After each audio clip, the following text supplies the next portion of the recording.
warahmatullahi wabarakatuh. Perkenalkan, nama saya Rena Dwi Ramasari. Saya akan menjelaskan tentang sistem reproduksi pada manusia.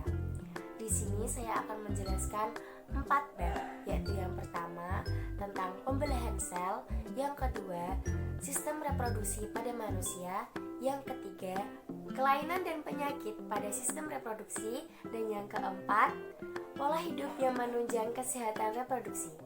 Nah, mari kita masuk ke materi yang pertama. Ada 3 macam pembelahan sel, yaitu yang pertama pembelahan sel secara amitosis, secara mitosis, dan secara meiosis.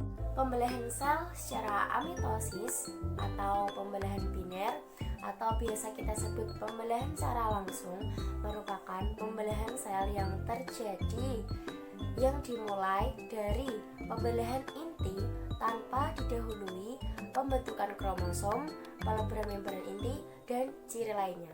Lalu pembelahan sel yang kedua yaitu pembelahan sel secara mitosis atau tidak langsung. Nah, kenapa disebut pembelahan sel secara tidak langsung? Karena pembelahan sel secara mitosis ini terjadi ketika pembelahan inti atau nukleus didahului oleh pembentukan benang-benang kumparan sperma kromosom. Nah, di dalam pembelahan sel secara mitosis ini terjadi 3 fase, yaitu fase interfase atau istirahat, lalu fase pembelahan inti atau karyokinesis, dan fase pembelahan sitoplasma atau sitokinesis. Dalam fase pembelahan inti atau karyokinesis ini ada 4 tahapan sendiri, yaitu tahap profase, metafase, anafase, dan telofase. Lalu pembelahan sel yang ketiga yaitu pembelahan sel secara meiosis atau pembelahan reduktif. Nah, di sini merupakan pembelahan sel di mana setiap sel kromosomnya dibagi menjadi 2. Bisa kalian lihat? Nah, di dalam pembelahan sel secara meiosis ini ada 2 tahapan, yaitu meiosis 1 dan meiosis 2.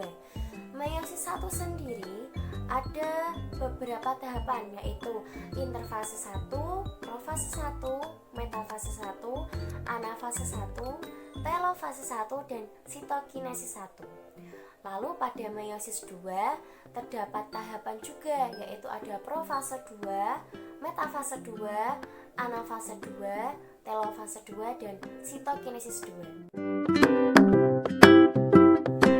Selanjutnya yaitu sistem reproduksi pada manusia, yaitu pada pria dan wanita. Pada pria dan wanita terbagi dalam 2 bagian, yaitu sistem reproduksi bagian dalam dan sistem reproduksi bagian luar. Saya akan menjelaskan pada pria terlebih dahulu. Sistem reproduksi bagian dalam pada pria terdiri dari testis, saluran pengeluaran, dan kelenjar aksesoris. Testis merupakan tempat memproduksi sperma dan hormon testosteron. Lalu ada saluran pengeluaran yang terdiri dari epididymis, vas deferens, saluran ejakulasi, dan uretra. Lalu pada kelenjar aksesoris terdiri dari vesicula seminalis, kelenjar prostat, dan kelenjar Cowper's. Pada organ reproduksi bagian luar terdiri dari penis dan skrotum. Pada pria terjadi pembentukan sperma yang terjadi di tubulus seminiferus yang disebut spermatogenesis. Sistem reproduksi pada wanita bagian dalam terdiri dari ovarium dan saluran reproduksi oviduk, uterus, dan vagina.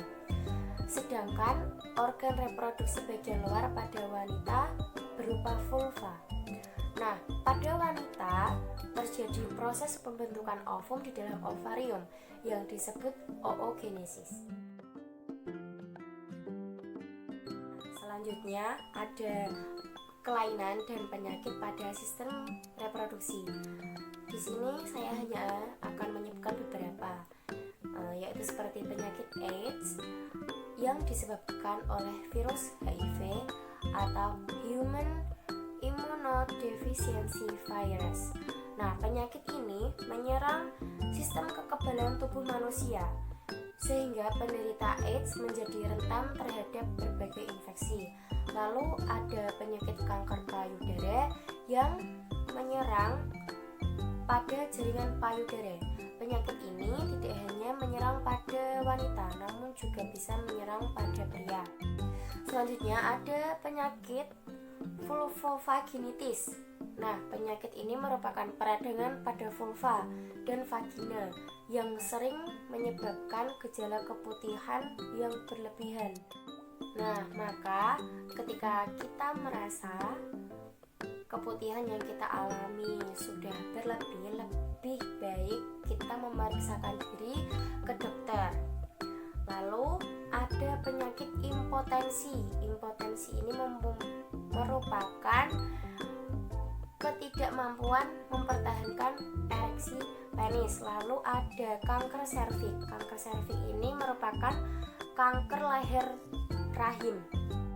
Penyakit ini banyak dialami oleh wanita. Lalu ada penyakit gonorea, yaitu merupakan penyakit infeksi akut yang menyerang selaput lendir pada uretra, serviks, rektum, sendi, tulang, faring, dan mata. Penyakit ini disebabkan oleh bakteri Neisseria gonorrhea. Lalu ada penyakit hipertrofik prostat, prostatis, infertilitas atau biasa dikenal dengan mandul, ada sifilis atau penyakit yang disebabkan oleh bakteri Treponema palladium. Penyakit ini menular. Nah, infeksi yang terjadi pada organ kelamin bagian luar. Selanjutnya ada penyakit MU atau non-gonococcal urethritis. Nah, penyakit ini merupakan peradangan pada uretra dan serviks yang disebabkan oleh bakteri Chlamydia, Tachynomatis, dan Ureaplasma urealyticum. Penyakit ini terjadi ketika adanya jaringan endometrium di luar rahim. Selanjutnya yaitu ada sindrom premenstrual. Kelainan ini terjadi adanya gangguan emosi, sakit kepala, lesu, bengkak pada tungkai, rasa pedih dan nyeri pada payudara yang terjadi beberapa hari sebelum terjadinya menstruasi pada wanita. Bab terakhir yang akan saya sampaikan yaitu tentang pola hidup menjaga kesehatan reproduksi. Ada beberapa yang harus kita lakukan, yaitu yang pertama, kita dapat menjaga kebersihan sistem reproduksi kita. Lalu yang kedua, mulailah menjaga pola makan dengan makan makanan bergizi dan sehat. Lalu berhubungan seks dengan aman, dengan melakukan dengan pasangan yang halal dan tidak melakukannya sebelum menikah. Lalu rajin cek kesehatan ke dokter. Dan yang terakhir, jangan minum minuman keras dan kurangi merokok. Nah, semoga apa yang saya sampaikan ini bermanfaat untuk kalian semua. Mungkin ini tidak lengkap, tapi saya harap dapat bermanfaat. Terima kasih karena telah menonton sampai selesai. Wassalamualaikum warahmatullahi wabarakatuh.